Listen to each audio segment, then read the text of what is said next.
I'm one of those proverbial rocket scientists that I've dealt with such edgy topics as gravity control, space drives, and faster than light travel. Throttle back! Take us out of warp! Even if it's impossible, it's worth working at it because of what you learn in the process.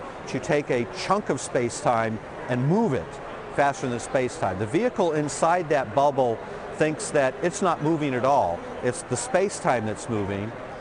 Space-time is actually expanding behind it and contracting in front of it and moving along. Look at the Big Bang theories and the early expansion of the universe. It does appear that space-time expanded faster than light. So if it could do it for the Big Bang, why not for our space drives?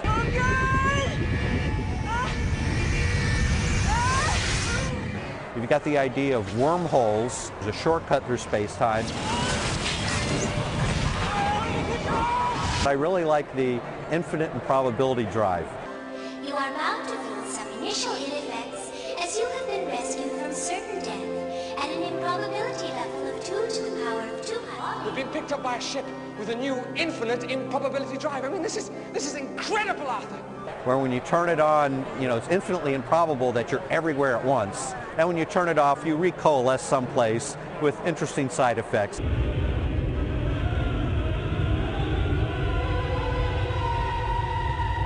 Get a tub of clean water or a sink, put anything in it that floats. Just touch behind that object a little bit of detergent and that object will dash away. Now that object didn't have any propellers, it didn't have any sails or whatever, but what you did is you changed the water, which then in turn pushed on this boat.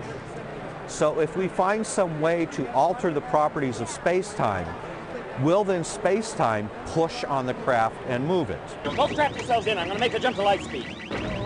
The biggest barriers to the faster than light schemes that exist now, they require enormous amounts of energy. The real potential showstopper is you might be creating time travel paradoxes.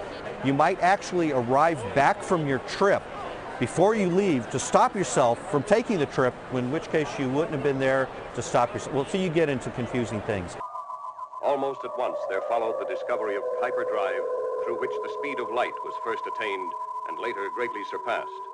If you think about trying to achieve practical interstellar flight, the ability to be able to go places where we've never been, to protect ourselves against doomsday asteroids, to discover ways of helping repair environmental damage, to give us the means to leave the planet if we have to. If we don't start working on them when we can, by the time we discover that we might have to, it might be too late.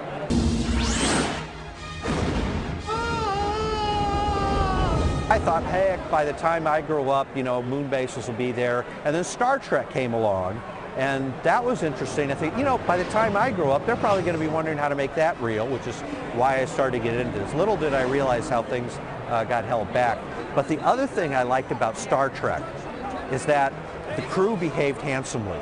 They were people with differences working together without all the petty bickering to solve problems, and that I really liked. The new Star Trek movie is getting back to that idea of people trying to do admirable things working together rather than against each other. So that's the part of the fiction, and perhaps, I don't know, maybe that's more of the science fiction stretch than achieving breakthrough spaceflight.